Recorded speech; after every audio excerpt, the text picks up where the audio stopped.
Si Jokowi memang biadab. Gara-gara dia semua jadi kacau. Menteri Keuangan sama Danantara jadi saling lempar masalah utang kereta cepat. Daripada utang kereta cepat ini ditagih ke Menteri Keuangan atau Danantara, tagih sono ke Jokowi. Suruh dia tanggung jawab, bayar utang kereta cepat. Kan dia yang ngotot pengen bangun kereta cepat. Kenapa jadi orang lain yang cebokin dia? Jepang udah nyamperin kita, datang dengan jaminan pembangunan tanpa APBN. Si Jokowinya malah lebih milih kerja bareng sama Cina untuk bangun kereta cepat, yang akhirnya malah nguras APBN. Woi Jokowi Dodo, tanggung jawab lo. Jangan seenaknya abis bikin masalah terus tinggal-tinggal gitu aja. Apa lo? Karena Jokowi meninggalkan utang dan APBN tahun depan itu harus ada 3.600 triliun, 1.200 akan dikirim ke daerah, habis. 1.000 dipakai untuk bayar utang, habis. Tinggal 800 triliun dipakai buat makan siang gratis, 400 triliun. Tinggal 400 triliun. Bagaimana negara mau bekerja dengan ruang fiskal 400 triliun coba? Jalan keluarnya gampang, cetak uang, tetapi efek inflasinya itu di depan mata. Amerika cetak uang ada soal, karena uang dia itu beredar seluruh dunia. Uang kita itu keluar dari Bandara Cengkareng udah gak laku. Itu masalahnya. Ada kabar yang begitu mengejutkan begitu kan. Bahkan ini geng Solo termol-termol ini kepanasan. Kenapa bang? Ternyata Pak Purbaya begitu kan ogah ya membayar hutang-hutang kereta cepat yang dibebankan kepada APBN. Dia menolak keras begitu kan. Ya Pak Purbaya ini menolak utang kereta cepat ditanggung APBN. Woi. Jokowi. Kemana Jokowi begitu kan? Ya sekarang kemana Jokowi? Utang ke SCIC dibayar biaya APBN. Saya belum dihubungi untuk masalah itu Mbak. Nanti begitu ada saya di jumpa pers yang mingguan ya saya kasih tahu update-nya seperti apa. Yang jelas sekarang saya belum dihubungin tentang masalah itu. Tapi kalau ini kan kayak SCIC di bawah Danantara kan ya. Kalau di bawah Danantara kan mereka udah punya manajemen sendiri, udah punya dividen sendiri yang rata-rata setahun bisa 80 triliun atau lebih. Harusnya mereka manage dari situ, jangan ke kita lagi. Karena kan kalau enggak ya semuanya ke kita lagi. Lalu kemudian kalau tidak dibebankan APBN, APBN tidak membayar begitu utang-utangnya, lalu dibebankan kepada siapa? Dibebankan kepada Luhut? Dibebankan kepada Jokowi? Dibebankan kepada siapa Pak?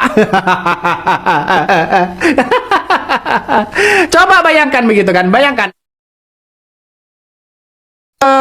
Sekarang ini ya utang 116 triliun. Proyek kereta cepat ya kenapa Purbaya ogah bayar APBN? Ini komentar-komentar salah satu di berbagai media sosial begitu kan ya, di di media.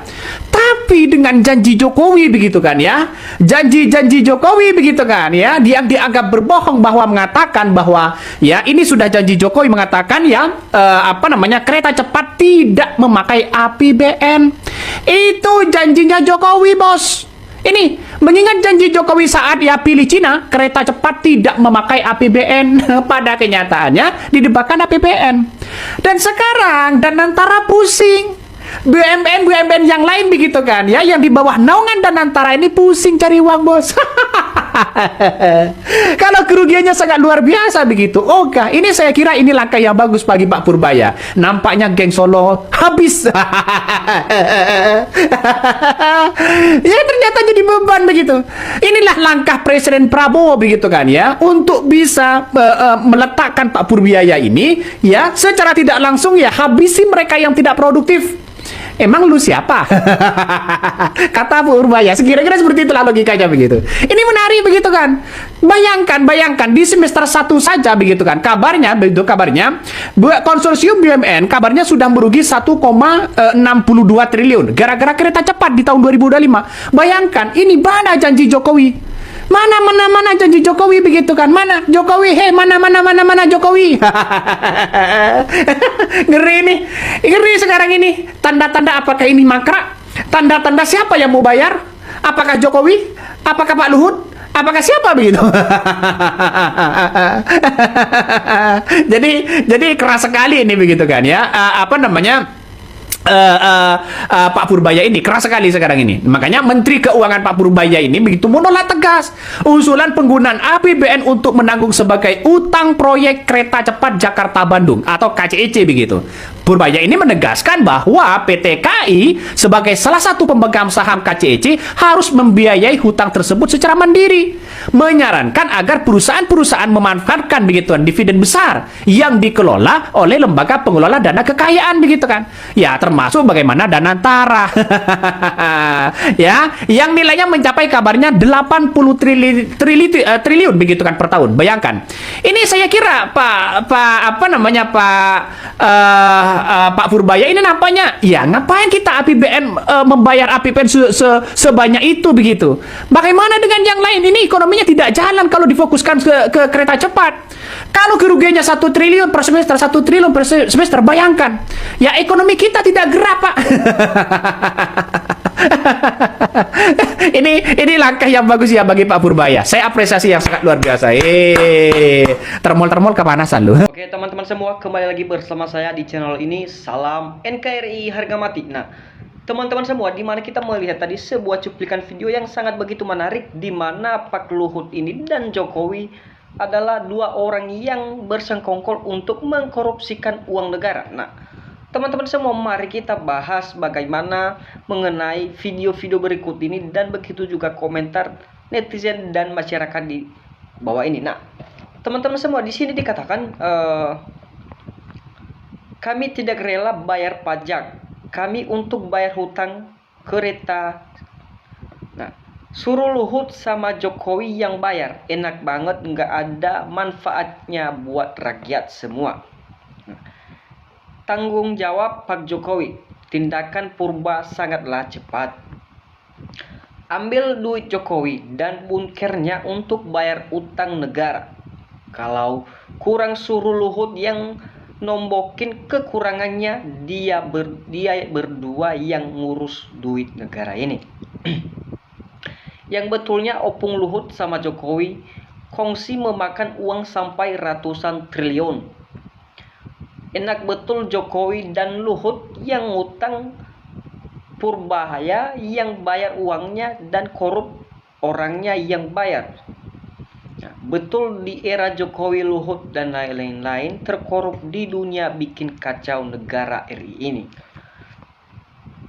Ayo termol bantu majikanku Jokowi bayar utang kereta cepat.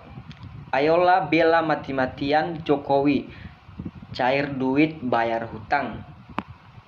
Nah, teman-teman semua, di sini dikatakan Luhut kunjungin Jokowi dapat pesan pemerintah Prabowo. Nah, Ketua Dewan Ekonomi Nasional Luhut mengunjungi mantan Presiden Jokowi. Ada berbagai pembicaraan soal pemerintahan Prabowo. Nah, Ketua Dewan Ekonomi Nasional DEN Luhut Binsar mengunjungi rumah Presiden ke-7 Joko Widodo di Sumber, Kecamatan Banjarsari, Solo, Jawa Tengah, Senin 31 Maret 2025 Tempo. Nah, teman-teman sobat, di sini dikatakan Ketua Dewan Ekonomi Nasional Luhut mengunjungi rumah Pak Presiden Prabowo, Pak Joko Widodo. Nah, keduanya berada di dalam rumah Jokowi selama sekitar satu jam. Seusai pertemuan, Luhut mengaku sengaja mengagendakan untuk bersilaturahmi dengan Jokowi di Solo setelah menghadiri acara open house Presiden Prabowo Subianto di Istana Merdeka, Jakarta. Nah, tadi saya dan istri sudah lebaran bertemu Bapak Presiden Prabowo di istana mereka. Nah, ucap kami sudah merancang setelah dari Presiden Prabowo mau tempatnya Pak Jokowi, ujar Luhut. Nah, Luhut mengaku tak terima titipan pesan dari Prabowo untuk Jokowi. Tidak nitip salam, katanya. Ia mengaku berkunjung ke Solo karena pernah menjadi anak buah Jokowi selama 10 tahun. Nah, Saya datang kemari untuk silaturahmi, minta maaf kalau ada kurang lebih kami kepada Pak Jokowi dan Ibu Iriana, ujar mantan Menteri Koordinator dan Investasi itu. Nah, teman-teman semua, di sini dikatakan salah satu komentar teman-teman kita yang begitu menarik, dan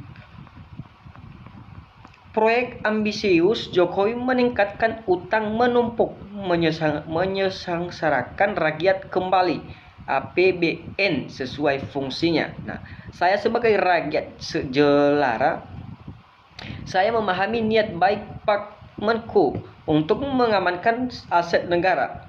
Makanya aku mendukung Pak Menko yang pro dengan rakyat.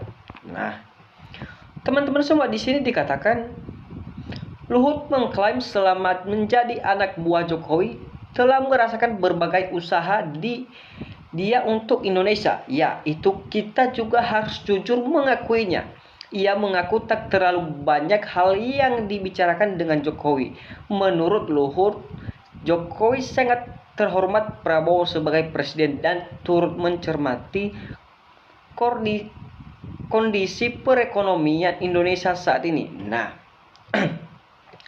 ini teman-teman, pembahasan kita makin lama makin begitu menarik dan makin semua banyak mengenai tentang korupsi di negara Indonesia ini. Nah, ia mengatakan Jokowi juga mengharapkan dan mendoakan kesuksesan pemerintahan Prabowo. Nah, beliau juga mengingatkan Pak Luhut juga beri masukan. Saya bilang iya, kalau kami laporkan Pak Presiden Prabowo juga minta masukan-masukan yang detail.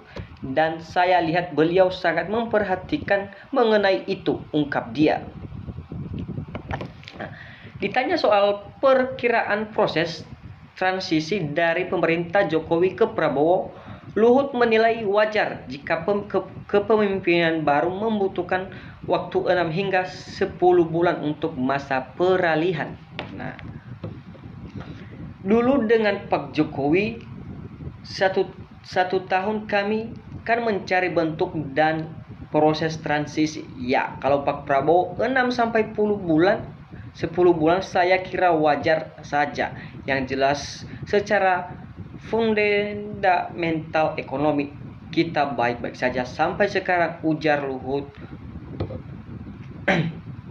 Nah, teman-teman semua, di mana kita melihat tadi di salah satu komentar atau begitu juga informasi-informasi yang kita dapatkan dari berbagai cara atau berbagai netizen. Nah, di sini kita mengetahui bahwa Luhut ini sama Pak Jokowi pernah menjadi segerombolan yang mengkorupsikan uang negara Indonesia ini. Nah, teman-teman, di sini dikatakan setuju Pak Menko biar jangan dibayar kereta cepat, sehat selalu Pak Menko. Nah, bahaya kalau selalu ditakut-takutin orang yang berniat benar. Orang tajir dapat menteri malah mengabaikan pajak kekayaan. Aku bilang apa, Jokowi, kejahatan dan kebohongan yang kamu sembunyikan pasti terbongkar. Jokowi, kamu mau lari kemana? Kamu mau ngumpet kemana? Pasti pemerintah atau masyarakat pasti akan menemukan semua bukti-bukti tersebut. Teman-teman semua, di mana kita tadi melihat sebuah komentar-komentar teman-teman atau netizen di bawah ini yang sangat begitu kita apresiasi dan sangat kita dukung bersama. Nah, teman-teman semua, mari kita bertukar pikiran di dalam komentar ini. Nah, teman-teman, sekian channel kita hari ini. Jangan lupa saksikan channel-channel berikutnya. Salam NKRI, harga mati.